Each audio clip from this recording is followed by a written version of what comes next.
Allahumma salli ala Muhammad wa ali Muhammad. Bismillahir Rahmanir Rahim. Dear viewers, Assalamu alaikum wa rahmatullahi wa barakatuh, and welcome back to this year's Imam Ali conference. American Muslims are struggling. Close to 25% report anxiety disorders and 30% report mood disorders. With poor well-being, strained relationships, religious and cultural insensitivity, it is the Muslim youth who are struggling the most and with their identity. The numbers are very similar to Muslim youths across the Western world. I'm your host, Sajjad Hussein, and I'm delighted to moderate our next panel discussion on the topic of Muslim youth and identity struggle with our esteemed guest, Saleh Qazwini and Sister Layla Naji. Thank you both for joining us and having this conversation with me. Assalamu alaikum. Assalamu alaikum. Thank you very much for having me. Let me take a very quick moment to introduce our panelists. Saleh Qazwini is the founding Imam of the Muslim Educational Community Center of America. He has graduated from the Islamic Seminary of Qom, where he studies are focused primarily on Islamic jurisprudence and Islamic scripture. He later acquired a bachelor's degree in sociology from the University of Michigan in Ann Arbor and a master's degree in Near Eastern Studies from Wayne State University. Saleh, of course, as we all know, travels to numerous communities worldwide, spreading the teachings of Islam and the Ahlul Bayt. And Saleh also teaches courses on Quranic studies and Islamic ideology at the Hujjah Seminary. Our second panelist, Sister Layla Naji, has a master's degree in psychology with an emphasis on marriage and family therapy. Sister Layla is also a mental health educator, conducting many workshops on various mental health and life skills.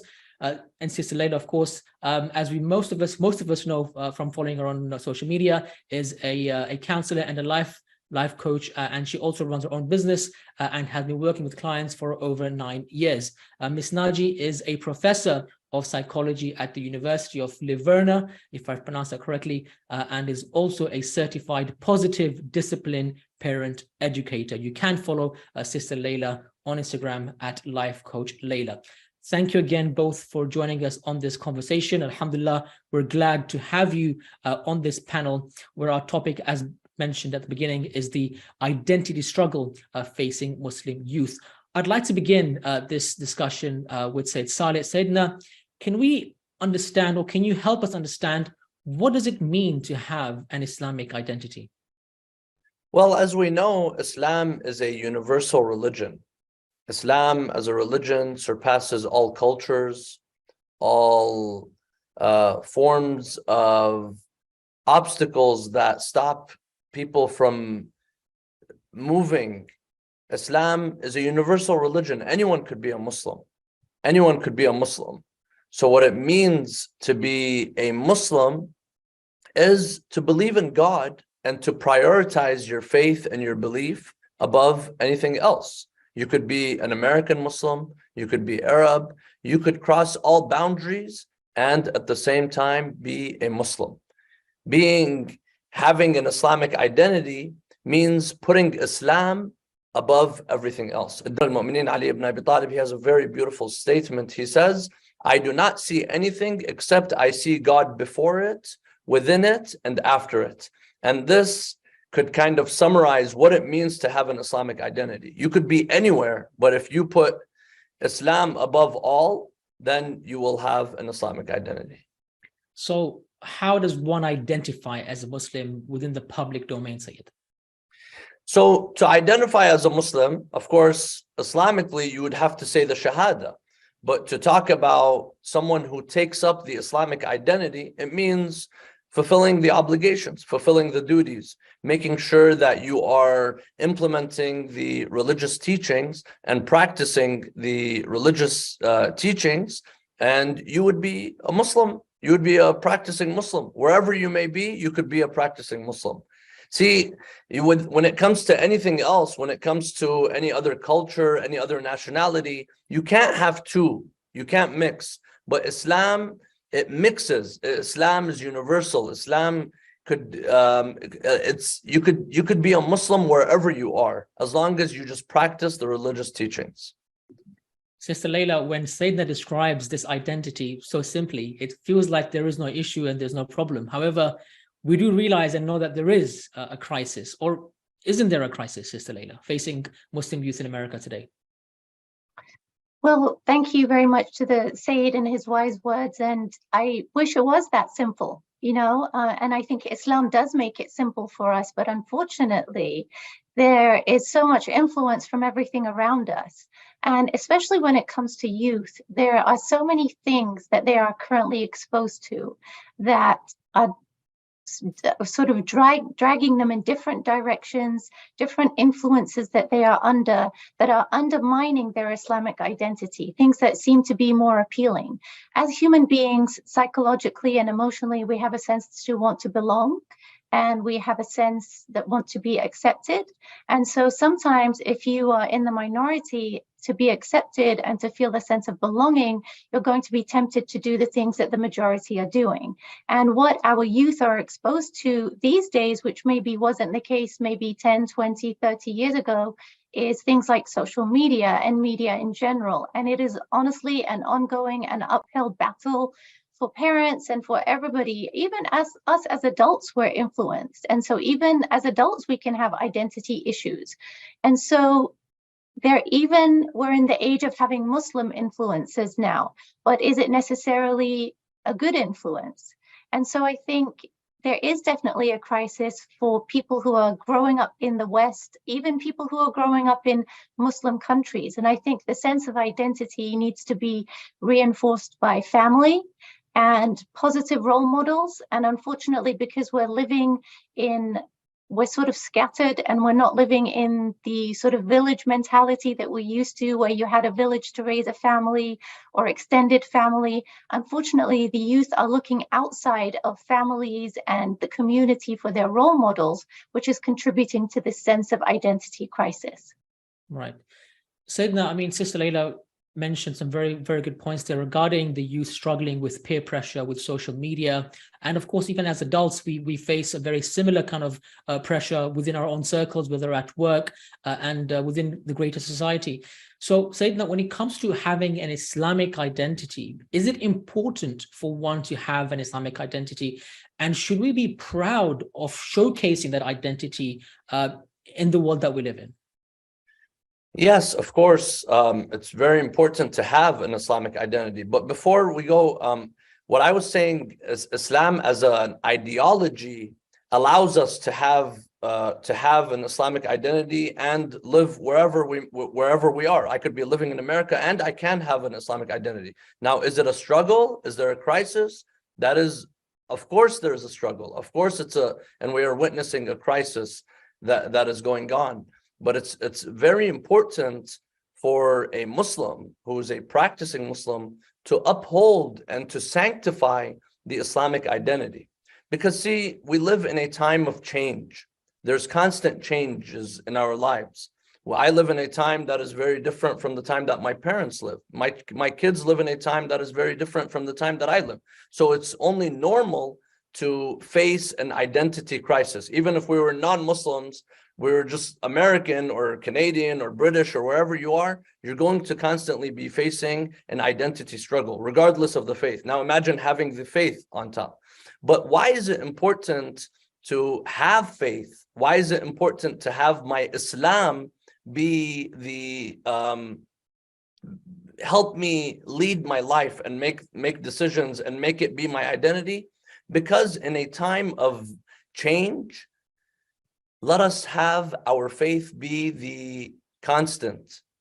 In a world of variables where everything is changing around us, let your faith be the constant. Why is that so? Because if your faith is the constant, then your faith is going to help you live a fruitful life, live a comfortable life, and it's also going to help you in the afterlife as well. And Islam as a religion, it's not just a faith, it's not just a spirituality where I'm connecting to God and I'm praying. Islam actually helps us live our lives and deal with modern day challenges. Some people, they're disconnected with religion or disconnected with Islam and saying, I don't need prayer, I have other things to satisfy myself and satisfy, I don't need religion. Religion is irrelevant right now. But we say that religion is very relevant because not only is it a form of spirituality, but it's a method, it's a lifestyle that helps us deal with challenges that we're facing today, in the challenges that we are dealing with today. Indeed. I mean, of course, Islam does provide solutions to all of our problems. And Sister Layla, as Sayyidina mentioned, that we can have multiple identities. We can be Muslim living in America, Britain, Canada, or any part of the world. But from a psychological perspective, Sister, what happens to somebody who is confused? I mean, even within the Muslim community, there seems to be a crisis in terms of just identifying as a Muslim. Am I a Shia Muslim? Am I a Sunni Muslim? Am I another type of Muslim? So there's multiple identities within Islam that one is trying to ascertain as to which sect, which form, which group they belong to. And then on top of that, you have the society they live in. So what is the psychological effect? What happens to somebody who is confused about where they belong? Well, I think when somebody is going through this identity crisis or this confusion, what it can stem from many things. It can stem from experiencing a traumatic event. It can stem from being diagnosed with a chronic health disorder. It can stem from moving, say, from one place to another and having a big adjustment period. And it can also stem with the process of growing through life, reaching adolescence, pre-adolescence, and going into adulthood. Now, there's a very famous psychologist called Erik Erikson that some people may have heard from, and his theories have lasted over decades. And he says that we all have to go through certain stages and complete certain tasks in order to fulfill our sense of self. And essentially, your identity is your sense of self, who you believe yourself to be, what you believe yourself capable of, what you stand for. And again, Islam gives us guidelines for all of that. It gives us all of the values and the guidelines of what we stand for, what our values should be, what we believe in. And I think, unfortunately, when somebody is having these struggles, what it can lead to is feelings of confusion, feelings of insecurity, heightened feelings of anxiety, and feelings of depression. When somebody is not sure of themselves, where they belong, who they are, they tend to withdraw. They tend to back away from, whether it's family, whether it's friends, whether it's just kind of not engaging with people. And it turns into a very negative self-talk that they're having inside of their brain. They don't feel good enough. They don't feel effective. So what is important for us to do, the great thing is that there are solutions to this, and there are definitely things that we can do to change it. And we can look at an identity crisis as an opportunity to stop, reevaluate, and reflect on who we want to be, and to assess, well, what is important to me? What matters to me? And a lot of the time, those messages are coming to us from amazing scholars like the Sayyid, who are engaging with the youth, who are talking about topics that are relevant in the youth's lives right now, which, you know, before were a little bit taboo and weren't talked about. And it's really important for parents, and I know sometimes parents feel like, oh, it's always on us, but it really is. We are the first ones that are giving an example of what it means to be a Muslim. And Islam guides us to engage with our children, to talk with our children, to be examples for our children. And if we are engaged in our adolescents and our youth's lives, and we're not just leaving them to be staring in front of a screen and getting all of their information from there, if we are able to have the difficult conversations, the taboo conversations, and sort of find a fine line between being a friend and a parent, and opening up and allowing ourselves to go through this journey through life with them, then that is what is going to help them to realize that having a Muslim identity is a positive thing. And we can model for them that as parents, we're out there existing in this society, maintaining our faith, showing others, you know, we can work, we can teach, we can study, and there's really nothing about Islam that's holding us back. Absolutely. And I love the fact you bring about parents. I'm a parent. I've got 2 small kids, and my 6-year-old right now somewhat seems to kind of already trying to understand where he belongs in the community and in the school that he goes to. Sayyidina, you know, as parents, what are the conversations that we're supposed to be having with our children who are like my child's age, you know, 6 and growing older now? What are those topics and discussions that we're supposed to have with our children? I mean, when he comes out from school, he wants to be a footballer. You know, he puts on YouTube and he wants to just follow the superstars that are there in the footballing world.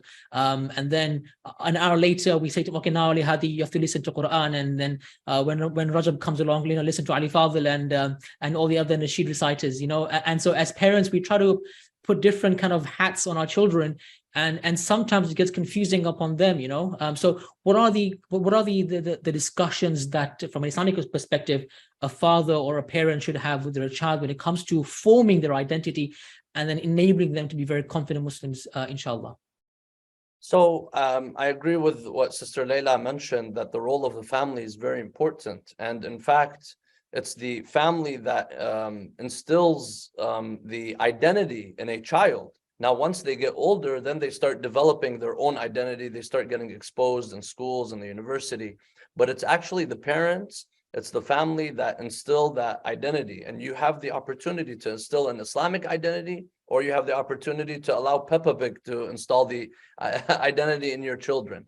So it's all on the parents. I believe there's a great share of responsibility in the first few years of the life of the child. And I believe that the parents should try to educate their children, the family, so that they are not just practicing their religion because it's something that they took from their parents, but something that they should be proud of, one. And second, they need to know why they're doing certain things. I hear, you know, I see a lot of sisters, for example, taking off the hijab, or some, they don't pray. Some of them, they start eating haram meat. They start doing certain things that you ask them why, they say, because I didn't know why I was doing it. I didn't understand the philosophy behind it. I didn't understand the reasoning behind it. And it's normal. You put any person you tell them to do something and they don't know why they're doing it, eventually they're not going to do it anymore. So, you know, this is not something strange. But when we see some of these people, they're having identity crisis, we come and we raise the alarms. We need to know what is the problem that has caused this in the beginning. What was the root of the problem? And I believe that the root of the problem is that the mind and the body and the soul, they're not aligned. You need to have, if you're praying and you're physically in a place, in a masjid, in a Husseiniyah, in a Imam Barga, but your mind needs to also know why. Your mind needs to know what you're doing. What's the reasoning behind it? Once you know that, then you will be able to have conviction. And when you have conviction, then nothing could steer you away from your identity. To wrap up the conversation, we have a few minutes left. Should we have multiple identities or just one? Sister Layla, does this wearing of multiple hats cause further confusion? Should we just be Muslim and end off? And yeah, Muslim who just happens to be living in America or Britain or Canada. I think I'll go back to what the Sayyid started with initially, which is reminding ourselves and our children that Islam is not here to limit us. Islam, it actually provides us with this set of guidelines that we can be all that we can be, but it's just trying to make us better humans in the process. It encourages us to better ourselves. It encourages us to be kind to others. It encourages us to educate ourselves and constantly improve ourselves and, cradle to the grave in terms of enhancing our knowledge and our education. And so absolutely we should have multiple identities. I'm a mother, I'm also a wife, I'm also a daughter, I'm also a teacher, I'm also a friend, I should be able to do all of these things, but the one thing that unifies all of them should be my Islamic identity. So who I am as a friend and the way I interact with my friends, who I am with my colleagues, the way I interact with them, who I am with my children, how I interact with them, with my husband, in my job, etc. That can all be done under the umbrella of the Muslim identity. And what I will say is that when children learn the best by what we do rather than what we say. And I remember growing up in the culture of, do this. And as the Sayyid said, I didn't know why. I just knew I'd be in trouble if I didn't do it. And that is a very motivational. And it almost makes Islam seem like a cultural thing rather than a religious thing, and in a lot of households it is. We just do it because that's what we do. And as the Sayyid said, my children are 15 and 13 now. They're interesting and challenging years. And I try my best, to the best of my knowledge, explain to them, as the Sayyid said, why, the reason behind things. And I see that their relationship with religion is much different than mine. It isn't surrounded by fear. They don't worry about punishment and things like that. They realize that Allah subhanahu wa ta'ala is a loving figure, and that Islam is guiding us for our best selves, and they see it in a much more positive light. And I see them understanding more than I ever did, and I'm learning with them because I'm taking the time to teach them and to explain. And I think that understanding of why something is important, it's like a teacher telling you to do an assignment and then sort of, why do I have to do it? Because I said so. Well, that's not really going to motivate you to do anything. You know, what's the end? What am I going to gain from this? What's the end result? But I think the biggest reminder is that, again, it's not do as I say and not as I do. So we have to be practicing what we preach. Our children have to see us showing that we can have a positive Islamic identity, showing how it can incorporate itself in all aspects of our lives and not diminish us, not hold us back in any way, and be something that actually we can be proud of and can attract people to us. MashaAllah, I think that was a wonderful closing, Sister Layla. I would like to ask Sayyidina to present his closing remarks as well when it comes to this identity within Muslims. Sayyidina, can you just please share some of your thoughts on how, or tips that you can share on how somebody can form a confident identity, given the challenges that we're facing around the globe today? So I think a lot of very important points were shared already, but I would like to just share this one final point, that we need to always ask Allah for the guidance, to have the thabat, to be strong in our identity, to have the, there's a dua, Ya muqallib al-qulub, thabbit qalbi ala dinik. This is actually a dua to be done during the time of the ghaiba. And as we are celebrating the birth of Amir al-Mu'mineen Ali ibn Abi Talib, you see that Amir al-Mu'mineen, his faith was constant, while others, their faith went up or down. It changed based on the circumstances that they went through. So everyone goes through an identity crisis. Everyone goes through an identity struggle, not a crisis always, but a struggle.